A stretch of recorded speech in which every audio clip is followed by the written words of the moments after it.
امام موسیٰ کاظم کی اولاد بیٹھا ہو، مجھے جملہ معاف کر دے، غلط پڑھوں عباس مجھے سزا دے، اس سے بڑی بددعا تو نہیں دے سکتا۔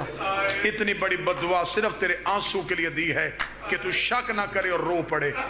امام کو قید خانے میں کمرے میں نہیں رکھا گیا، انہوں نے زندان کے اندر ایک کنواں کھودا۔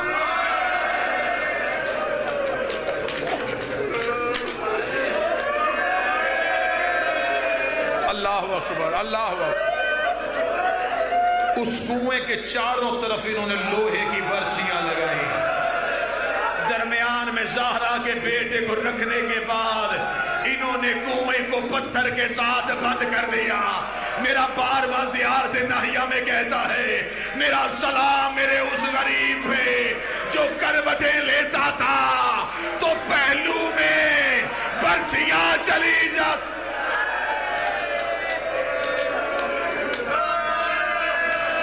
پہلو میں برچیاں، تنگ اتنا تھا، تنگ اتنا تھا کہ ان برچیوں کے درمیان بیٹھا نہیں جا سکتا۔ چھت اتنی چھوٹی تھی، کھڑا نہیں ہوا جا سکتا۔ 14 میں سے 13 سال رکوع کی حالت امام کے گزر گئے۔ ان ملعونوں نے یہ بندوبست کیوں کیا؟ یہ طاقت امام سے واقف تھے، یہ معجزات امام سے واقف تھے۔ اس کنویں کے اوپر انہوں نے ایک کمرہ بنایا، اس کمرے میں ایک چھوٹی سی کھڑکی تھی جو بازار میں کھلتی تھی۔ جو امام کے زندان کا داروغہ تھا وہ اس کھڑکی میں بیٹھتا تھا، بازار سے لوگ گزرتے تھے۔ ایک دن ایک ایوب نامی شخص بازار سے گزرا، اس نے دیکھا کہ داروغہ کھڑکی میں بیٹھا رو رہا۔ یہ قریب گیا، اس جگہ جتنی میرے پاس معلومات ہیں وہ یہ بتاتی ہیں کہ ہمیشہ قیدیوں کے زندان میں وہ سپاہی پہرے پہ کھڑا کیا جاتا ہے جو سخت دل ہو، تاکہ اسے قیدی پہ رحم نہ آئے۔ تو داروغہ ہو کے رو رہا ہے؟ داروغہ نے کھڑکی پہ سر مار کر دعا کر مجھے موت آ گئی۔ اس ایوب نامی شخص نے جس نے یہ روایت کی، اس نے کہا کیوں ایسا کیا ہوا؟ اس نے کھڑکی میں جو بات کہی ہے، اس نے کہا 13 سال ہو گئے اس زندان میں ایک قیدی، میری اس پہ ڈیوٹی، میں ہر صبح جب ڈیوٹی پہ آتا ہوں میں سلام کرتا ہوں، یہ صرف سلام کا جواب، پھر میری اس سے کوئی بات نہیں ہوتی۔ یہ حکومت کو کوئی مخصوص قیدی ہے۔ اس نے کہا پھر آج کیا ہوا ہے؟ اس نے کہا آج میں صبح جب اپنی ڈیوٹی پہ آیا ہوں 13 سال بعد اس کے زندان سے آواز آئی تیری کوئی بیٹی ہے؟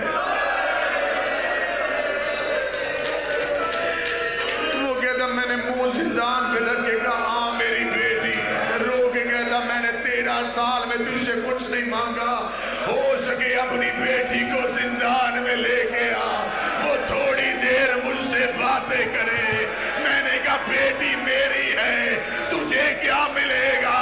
رو کے کہے گا میں بیٹیوں سے ترس گیا۔ اجرکم اللہ،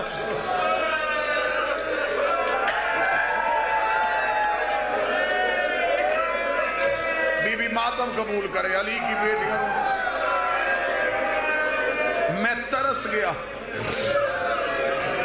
میں ترس گیا ہوں کہ کوئی بیٹی مجھ سے بات کرے۔ اس شخص کی آواز آئی، حالات بتاتے ہیں یہ قیدی عجیب ہے، میں اس شہر بغداد میں مسافر ہوں، اس قیدی سے کہے میرے حق میں ایک دعا کر دے، میں اس کی رہائی کا بندوبست کر دوں۔ اس نے کہا ایوب کیا دعا تیری؟ اس نے کہا قیدی سے کہے میری ایک کام میں رکاوٹ تھی، وہ کام ہو چکا ہے، دعا کر میں جلدی مدینے چلا جاؤں. کس سے ملنا ہے؟ وہ کہتا وہاں میرا امام موسیٰ کاظم.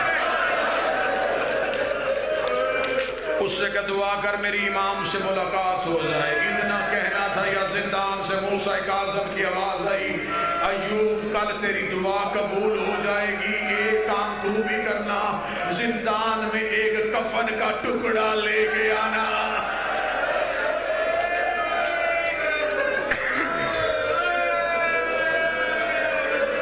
کل کسی لاوارث قیدی کو کفن کی ضرورت. 24 اور 25 رجب کی درمیانی شب تھی.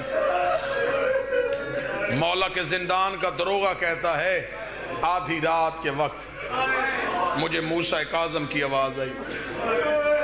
دیکھ ہم مخلوق پہ ظلم نہیں کرتے, ہم کسی کا حق غصب نہیں کرتے. میں تجھ سے یہ نہیں کہوں گا دروازہ کھول اور مجھے آزاد کر. میں تیری عزت کا وارث ہوں. میں تھوڑی دیر بیٹیوں سے ملنے جاؤں. دروغہ کہتا میری دیکھتے دیکھتے امام میری نظروں سے اوچھل ہو گئے. اب جو ماتم کرنے کے لیے آئے ادھر مدینے میں حالات کیا ہیں؟ 17 کی 17 بیٹیاں ریت پہ سوئی ہوئی تھی.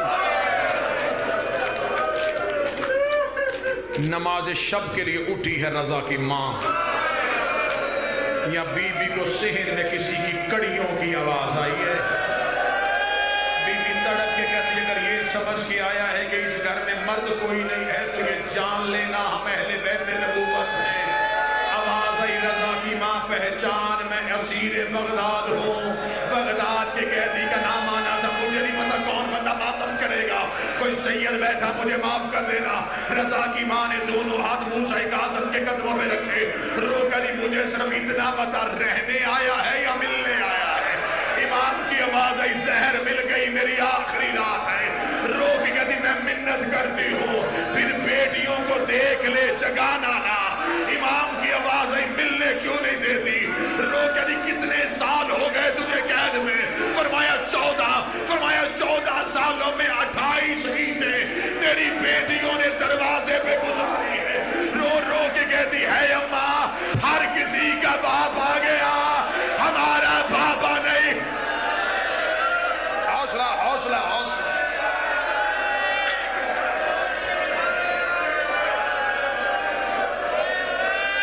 مولا میری منت ہے بیٹیوں کو دیکھ لے جگانا نہ.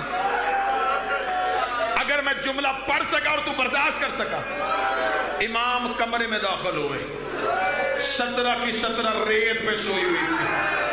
آگے آگے رضا کی ماں چلی, رو کے کہتی یہ تیری بیٹی سغرا ہے, یہ تیری زینب سو رہی ہے, یہ تیری فروا سو رہی ہے. سب سے آخر میں آ کے آواز دے کے کہتی اسے نہ جگانا, یہ تیری چھوٹی فاطمہ ہے. فاطمہ کا نام آنا تھا. موسیٰ کاظم ریت پہ بیٹھے, قوم کی بی بی تڑپ کے اٹھی. رو کہتی اور کسی سے مل نہ مل, مجھے مل کے جا. میں نے قوم کی پہاڑیوں پہ رول رول کے مر جانا. او میرا بغداد کا قیدی, او میرا 14 سال کا. حوصلہ حوصلہ حوصلہ حوصلہ. مالک پرشا قبول کر, محمد کی بیٹیاں گریا قبول کر. دستار امامت امام رضا کے حوالے کیا. امام واپس زندان میں پہنچے. امام کا واپس زندان میں آنا تھا. کمینے نے سپاہی سے کہا زہر دیے ہوئے دن زیادہ ہو گئے, دیکھ موسیٰ کاظم کس حالت میں ہے. کمینے نے زندان میں اتر کے کہا وہ تو ابھی تک رکوع میں ہے. میں غلط پڑھوں بیوی مجھے جملہ معاف نہ کرے سید و آخری جملہ پڑھنے لگا ہو مجھے جملہ معاف کر دینا اس ملعون نے کہا اگر آج رات شیعوں کا امام شہید نہ ہوا میں صبح کو تمہیں کوئی انعام نہیں دوں گا اس بے غیرت کو انعام کا لالچ تھا نام اس کا سندی یہ ملعون تھا یہ لوہے کا تازیانہ لے کے زندان میں چلا گیا اس نے امام پہ تازیانوں کی بارش شروع کی باہر سے دوسرے کی آواز آئی چھوڑ دے قالوا ان للہ و انا الیہ راجعون مجھے بول کے بتاؤ جنازہ زمین سے اٹھایا جاتا ہے میرا بارواں کہتا میرا سلام میرے اس قیدی پہ جس کا لاشا زنجیروں سے نکالا گیا ہے جس کا لاشا پرچیوں سے کھینچا گیا